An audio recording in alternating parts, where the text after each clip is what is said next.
우찌무라 간조전집 제10권 제22부 정치. 함께 기도드리고 리딩하겠습니다.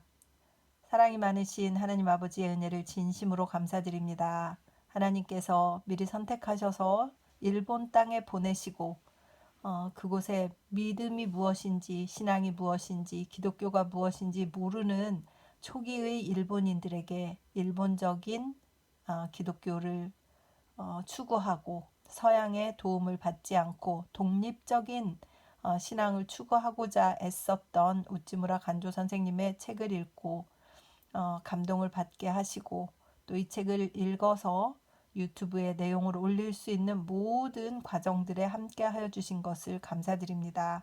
너무나 부족하지만 저에게는 평생의 큰 경험이고 10권을 다 읽을 수 있다는 감동으로 너무나 넘치고 있습니다. 주님의 은혜를 감사드립니다. 리딩을 듣는 분들이 한 분 한 분 있습니다. 어느 챕터를 들으시더라도 그 내용에 은혜 받으실 줄 믿습니다. 저희 읽는 기술이 문제가 아니라 저의 진심이 전해지었으면 좋겠습니다. 같은 은혜 받았으면 좋겠습니다. 그들을 축복하여 주시옵소서. 감사드리며 고마우신 우리 주 그리스도 예수님 이름 받들어 기도드립니다. 아멘. 오늘은 부끄러운 정치와 부끄럽지 않은 정치 읽겠습니다. 요즘 정치를 말하는 사람은 정치란 입속과 야심을 뜻하는 것이라 하고, 정치가란 사기꾼과 허풍쟁이를 뜻하는 것으로 통한다. 군자로서 부끄러워해야 할 일은 오늘날의 정치가가 되는 일이다. 그들의 이른바 정치라는 것은 중국인적인 정치로서 말은 경륜을 펴는 것이라 하면서도 속으로는 그들의 공명심을 국정에서 나타내 보려고 노리고 있기 때문이다. 목적은 공명심에 있다고 하는 것은 그들이 술잔을 들면서 고향 산천을 떠나갈 때 하는 입버릇이다. 그들의 정치 사상에는 자선적인 요소가 없고, 그들의 애국심이라는 것은 스펜서가 말한 대로 자기를 이롭게 하기 위한 마음을 국가 위에 적용시킨 것이기 때문에, 한마디로 하면 그들의 경륜이라는 것은 더러운 입속을 차리는 마음이 겉으로 나타난 것에 불과하다. 이것은 부끄러운 정치다. 만일 정치가 이런 것이라면 아무라도 이런 것은 도외시해도 된다. 사회의 쓰레기나 찌꺼기로 하여금 이에 종사하게 해도 된다. 그러나 세상에는 떳떳한 정치가 있다. 그것은 곧 겸양심을 가지고 하는 정치다.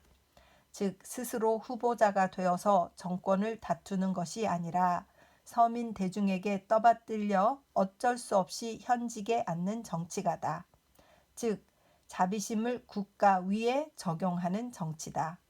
입속과 공명의 요소를 조금도 내포하고 있지 않은 정치다.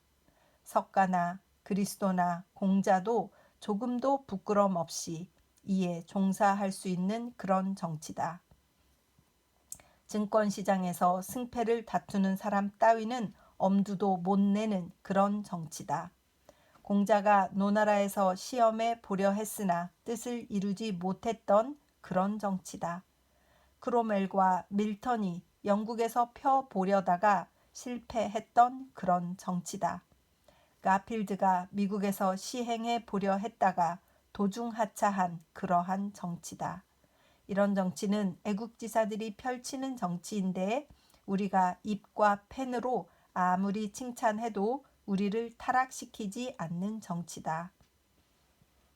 이름은 똑같은 정치다. 그러나 하나는 도둑질과 비슷한 것이고 다른 하나는 가장 큰 자선사업이다. 우리는 다만 후자를 논해야 한다. 그러나 전자는 상종해서는 안 될 정치다.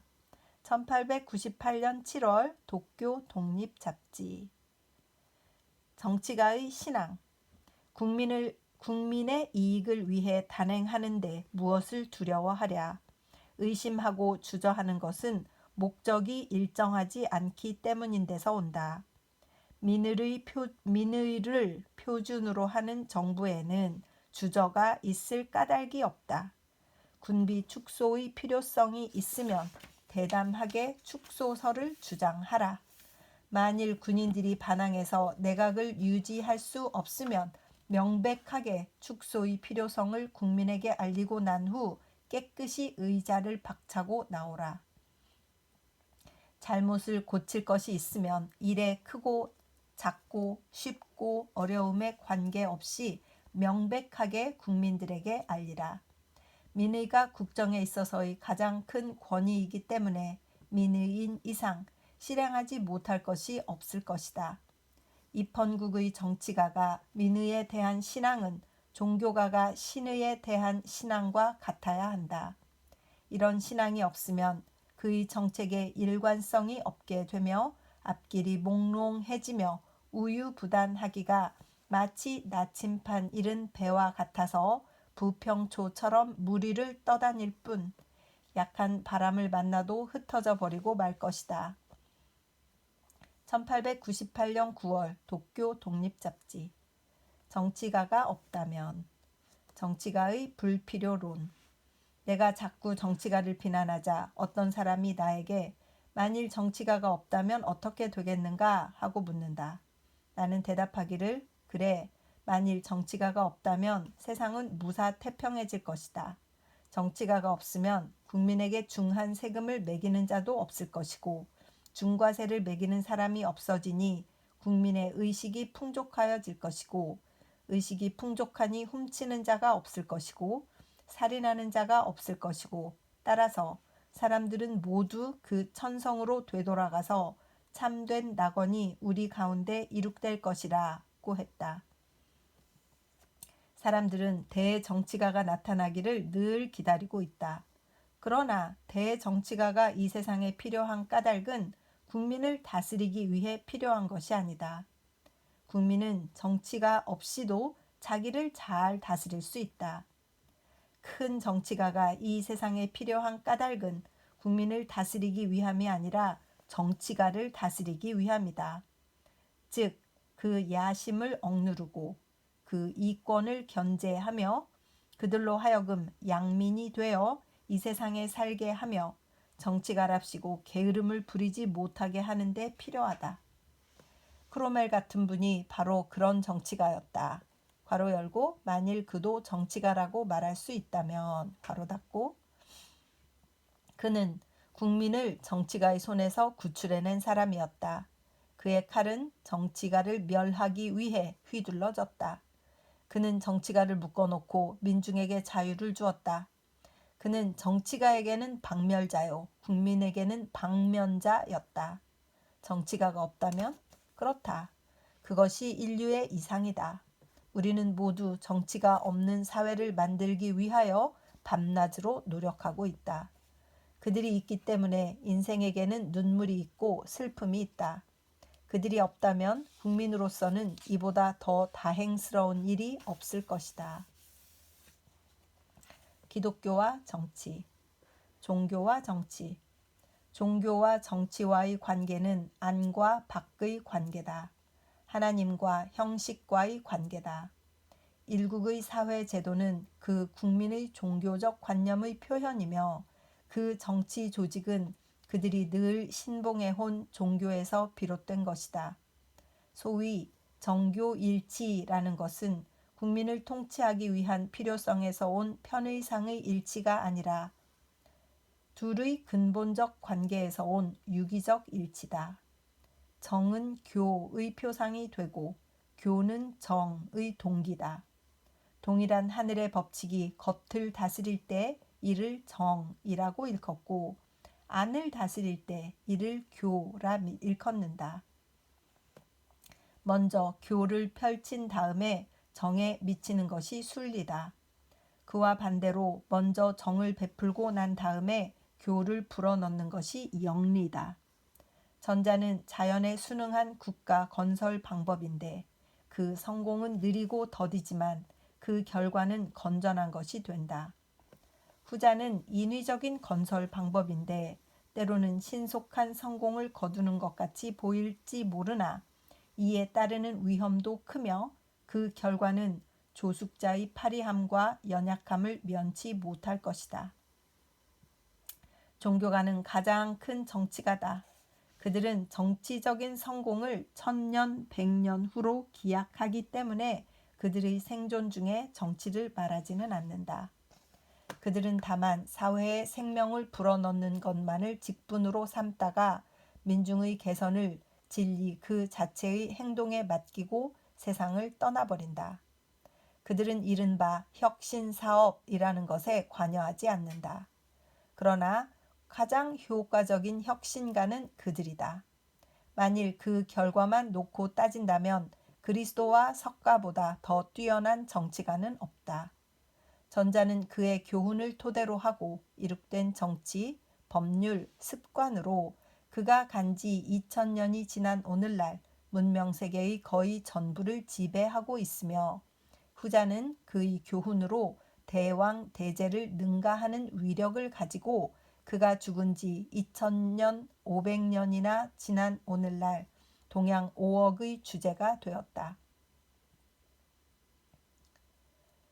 그와 같은 이유에서 바울은 시저보다도 위대하다. 아우구스티누스는 카알 대제보다 더 위대하다. 녹스는 크로멜보다 더 위대하다.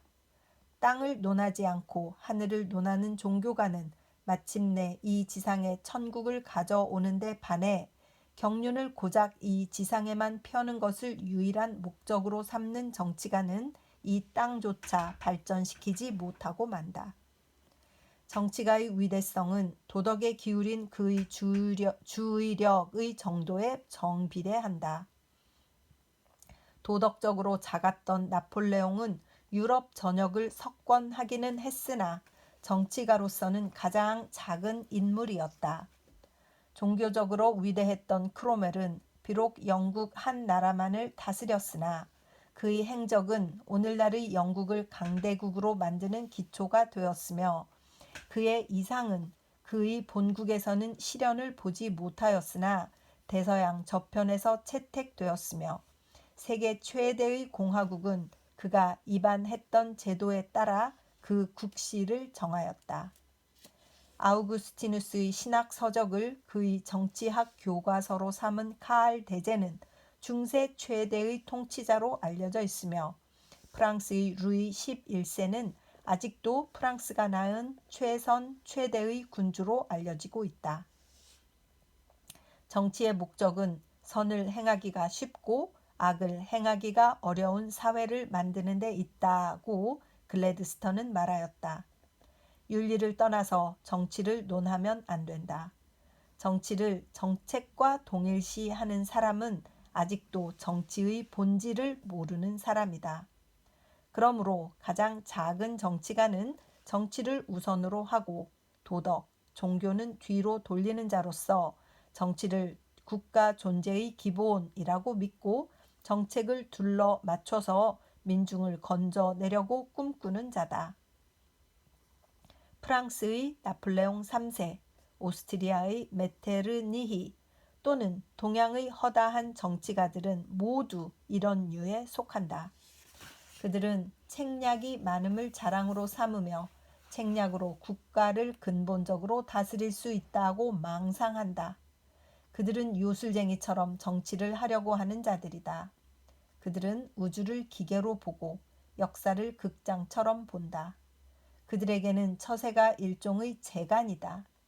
그들은 천박한 사람들로서 국가를 다스릴 수 없을 뿐더러 주방조차도 정리할 수 없는 사람이다. 정교가 일치해야 건전한 국가가 된다. 정치가 종교를 떠나면 국가가 망한다. 그러므로 국가를 개조하려면 먼저 종교부터 개조해야 한다. 자유제도는 평등주의를 위주로 하는 국민들 위에만 펼 수 있다. 자유는 귀한 것이다. 그러나 자유를 모르는 백성에게 자유를 주면 안 된다. 먼저 영성이 자유로워지지 않은 사람이 권리상의 자유를 누릴 수는 없다. 이미 자유제도는 있다. 그런데 아직 자유 종교가 없다. 앞으로 나갈 기관은 벌써 갖추어져 있는데도 이를 움직일 동기가 아직 없다. 영국에 위클리프, 녹스가 없이 크로멜, 피트가 나타났다면 유럽 대륙에 루터, 칼빈이 없이 아일랜드의 윌리엄, 스웨덴의 구스타프가 나타났다면 그 정치가들의 일은 헛수고에 그치고 영국은 아직도 중국 같은 완고 속에 잠겨 있었을 것이요. 아일랜드와 스웨덴은 아직도 페르시아와 터키 같은 상태에 머물러 있었을 것이라고 나는 굳게 믿는다. 아무리 모사들이 온갖 수완을 다 부린다 해도 스스로를 멸시하는 백성을 자유의 국민으로 바꾸어 놓을 수는 없다. 자유는 깊은 데서 오는 것이다. 이를 하루아침의 정변이나 또는 하룻밤새에 만든 법조문에 기대해서는 안 되는 것이다. 1898년 7월 도쿄 독립잡지. 정치와 종교. 요즘 전도 사업을 포기하고 정치계로 진출하는 기독교 교직자가 많이 있다. 이런 종교가는 신교파의 교직자 중에 많다. 그 중에서도 조합파 사람들 가운데 많다.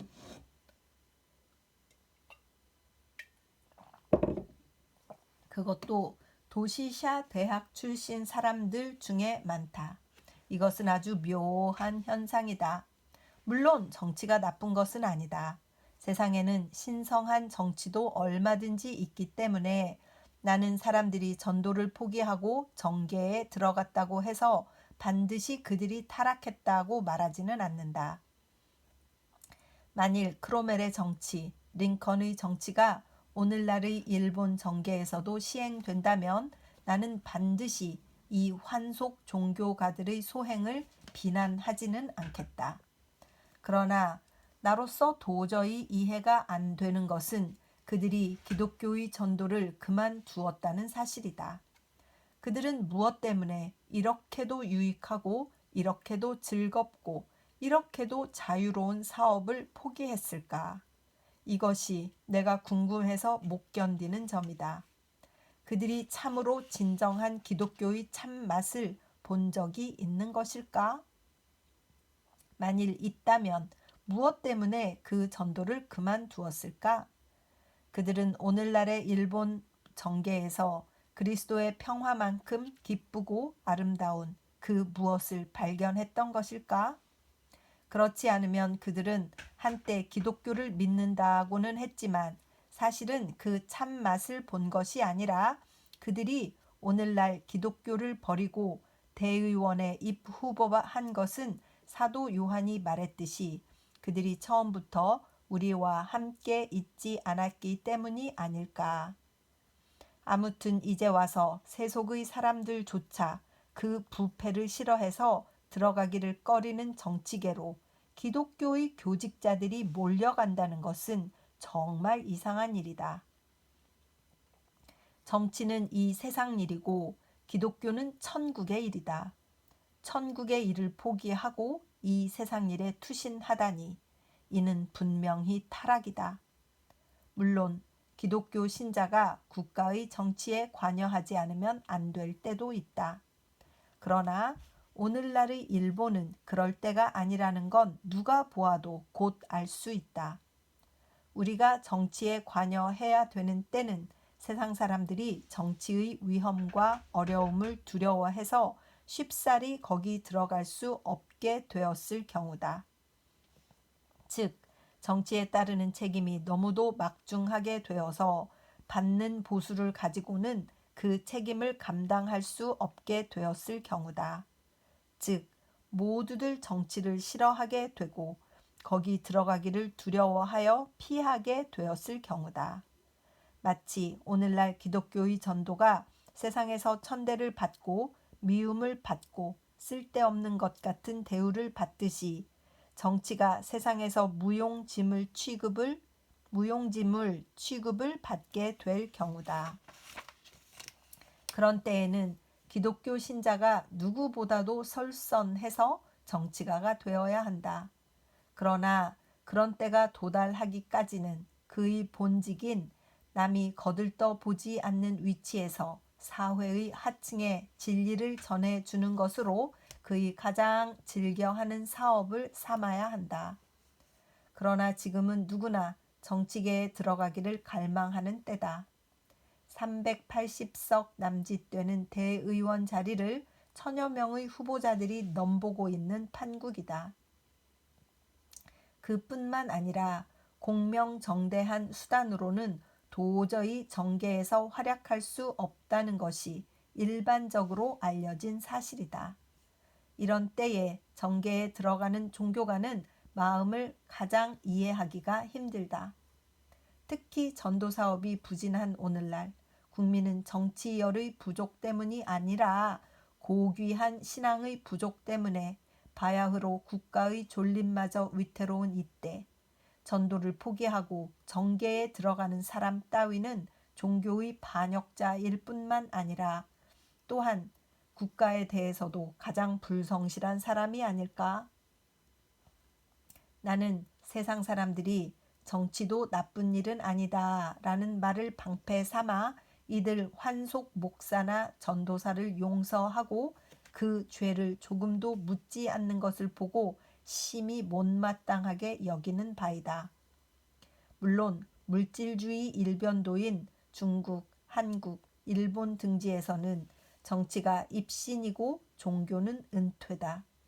그러나 중국인이나 한국인의 눈에 그렇게 비치기 때문에 더욱 우리는 단호하게 종교를 택하고 정치를 포기해야 한다.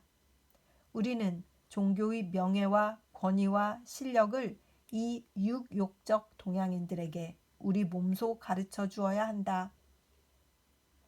세상 사람이 보기에 입신인 것은 우리가 보기에는 타락이다. 전도를 그만두고 정치에 들어간 사람은 어느 모로 보나 타락이다.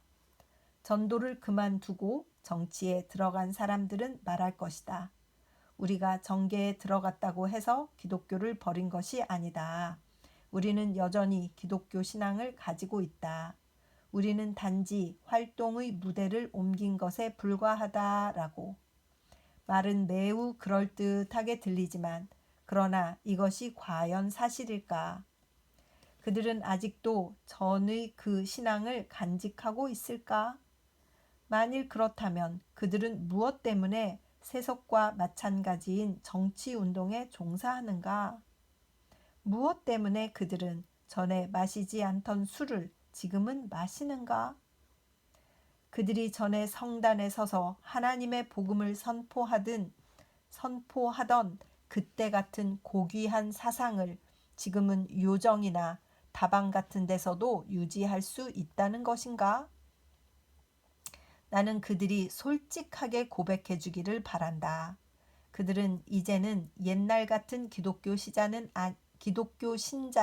아니라는 사실을, 높은 데서 낮은 데로 떨어진 자들이라는 사실을, 그들이 아직 기독교를 버리지 않고 있다면 그들은 지금 극히 얕은 의미에서 기독교를 믿고 있는 것에 불과하다.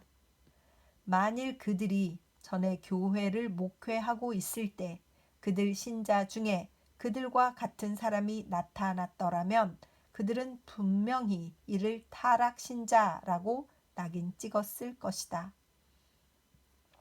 주의 은혜를 맛보아 안 우리들이 어떻게 그 복음의 전파를 그만두고 다른 사업에 몸을 던질 수 있으랴. 만일 우리가 하나님과 동포들에게 강요당한다면 또 별 문제지만 우리 편에서 자진해서 정치에 들어가다니 이는 우리로서 도저히 상상도 못할 일이다. 여기 우리 손에 개인과 국가를 영원히 구원할 길이 맡겨져 있다. 우리가 무엇이 아쉬워서 생수의 근원인 복음을 버리고 깨어진 물동이 같은 오늘의 일본 정계에 뛰어들랴? 기독교의 전도자가 되는 것은 정부의 장관이 되는 것보다도 의회의 의원이 되는 것보다도 훨씬 명예스러운 직분이다. 우리는 야심, 앰비션이란 점으로 보더라도 이렇게 고귀한 전도의 직분을 한평생 그만두지 않을 것이다.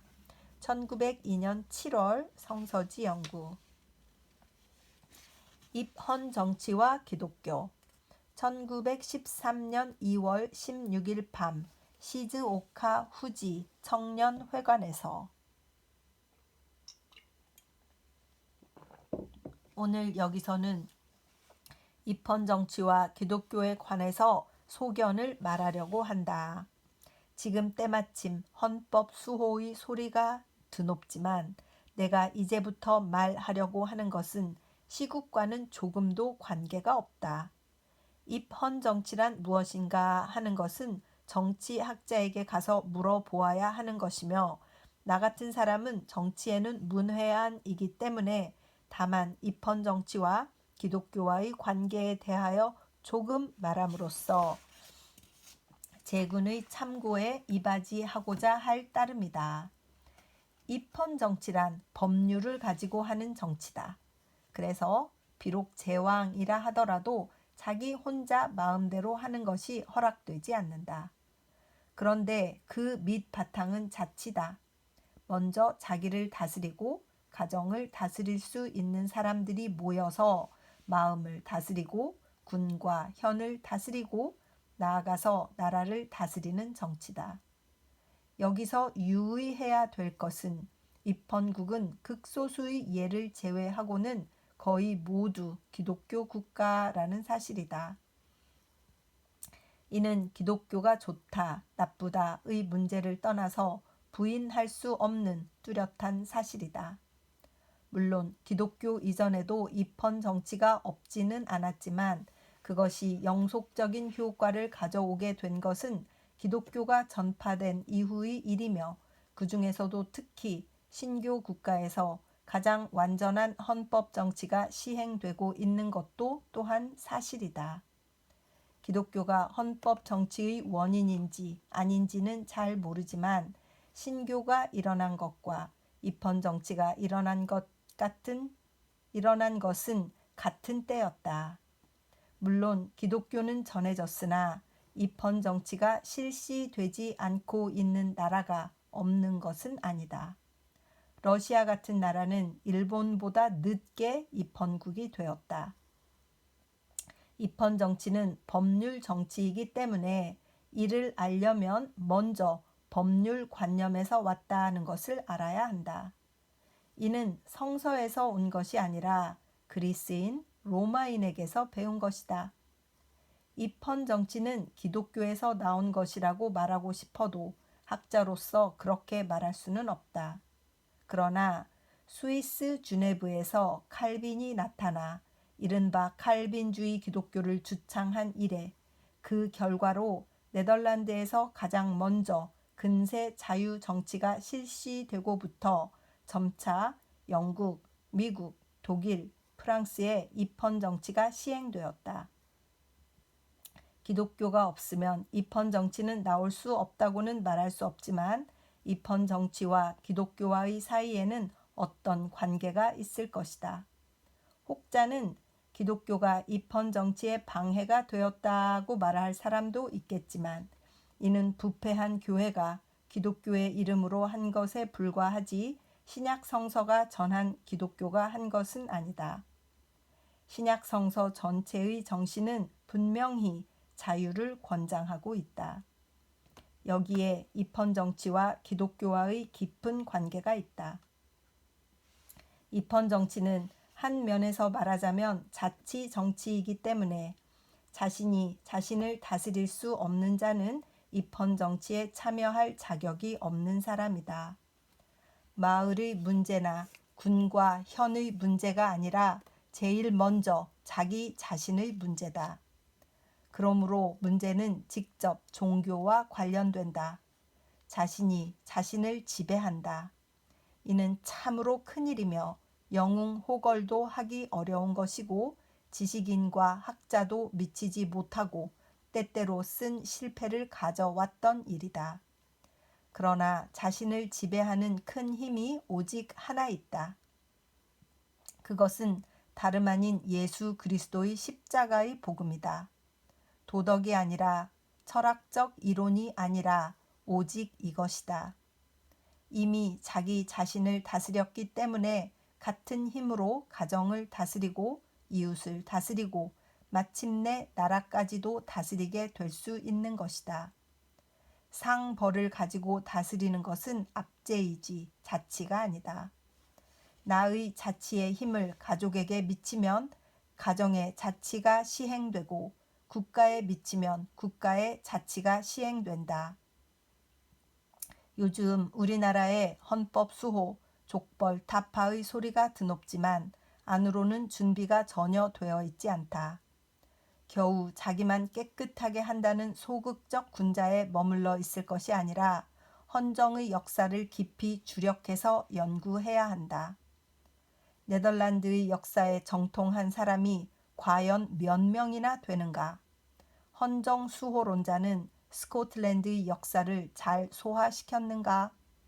바로 입헌 정치의 주인인 평민이 그 준비는 하나도 하지 아니하고 어떻게 국가의 입헌 정치를 시행할 수 있겠는가? 가령 의원 후보자들에게 당신은 입헌적으로 자신과 자신의 가정을 다스릴 수 있는가 없는가 물어보라. 할 수 있다고 대답하는 이가 과연 몇 명이나 될 것인가? 우리나라 헌정을 위해 한심스럽다. 구미 제국 중에 순수한 기독교가 들어간 곳은 입헌 정치가 잘 시행되고 있다. 입헌 정치가 완전히 시행되려면 먼저 그 인민에게 자신을 다스리는 힘이 있어야 한다. 감히 불교에 이런 힘이 없다고는 말할 수 없으나 예수의 십자가에 분명히 이런 힘이 있다는 사실은 많은 체험에 비추어 확실히 말할 수 있다. 다음으로는 입헌 정치는 법률을 존중하는 정신이 반드시 따라야 된다. 이것이 없이는 입헌 정치가 완전히 시행될 것을 기대할 수는 없다. 가까운 예는 1876년의 미국 대통령 선거를 보면 알 수 있다. 당시 민주, 공화 양당 세력이 서로 백중하여 쉽사리 우열을 가릴 수 없었다. 경쟁은 일찍이 본 적이 없으리만큼 치열했다. 모든 사람들은 손에 땀을 쥐고 그 결과를 주시하였다. 근소한 표차로 반대파에게 굴복하기는 싫을 것이고 아마 피를 보게 되지는 않을까 하며 또다시 그 나라에 참담한 혼란이 일어날지도 모른다고 모두들 상상하였다. 개표 결과 최후의 한 표로 승리는 마침내 리퍼블리칸당, 공화당의 헤이스에게 돌아갔다. 이때 미국인의 장점이 유감없이 발휘되었다. 미국인들은 우리나라는 우리가 정한 법률로 통치되는 나라다 라고 말하면서 단 한 표 차이로 당선된 헤이스에게 복종하고 조금도 요동치 않았다. 이는 참으로 링컨의 노예 전쟁보다 더 훌륭한 일로 미국의 기초가 여기서 더욱 다져졌다. 이와 같이 법률을 존중하는 정신은 적어도 비입헌적인 일은 제왕이라 하더라도 허락지 않으며 사환이나 점원이라 하더라도 허락지 않는다. 무릇 법률을 존중하는 데에는 두 가지가 필요하다. 하나는 하나님을 두려워하는 것이고 다른 하나는 사람의 인격을 존중하는 것이다. 인격이 없는 사람은 거액의 재산을 가지고 있어도 투표권이 없어야 하며 납세액으로 선거권을 정하는 따위는 도리에 전혀 어긋나는 것이다. 적어도 자신을 다스릴 수 있는 사람은 한 표를 던져도 괜찮을 것이다. 자신을 다스린다는 관념, 법률을 존중하는 관념, 이웃을 존경하는 관념, 이런 것이 입헌 정치에 없어서는 안 되는 것인데 이런 것을 기르려면 기독교에 큰 힘이 있다. 이렇게 보아오면 입헌 정치와 기독교와는 참으로 깊은 윤리상의 관련이 있다. 우리 일본의 기독교가 없이도 참된 입헌 정치가 시행될 수 있느냐 없느냐는 의문이지만 적어도 기독교를 가지고라야 비로소 입헌적으로 몸을 다스리고 가정을 다스리고 국가를 다스릴 수 있다는 것만은 우리가 확신하는 바이다. 1913년 3월 성서지 연구.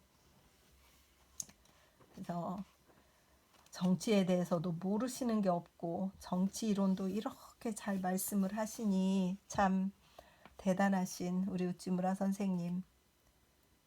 참 스승만한 제자가 없다고 이후에 이런 분이 안 나왔잖아요. 이런 분이 있었나? 그 뒤에 누가 있었나? 막 싶을 정도로 일본의 이후로 이렇게 위대한 크리스찬이 있었나? 뭐 이런 생각이 드는 거예요.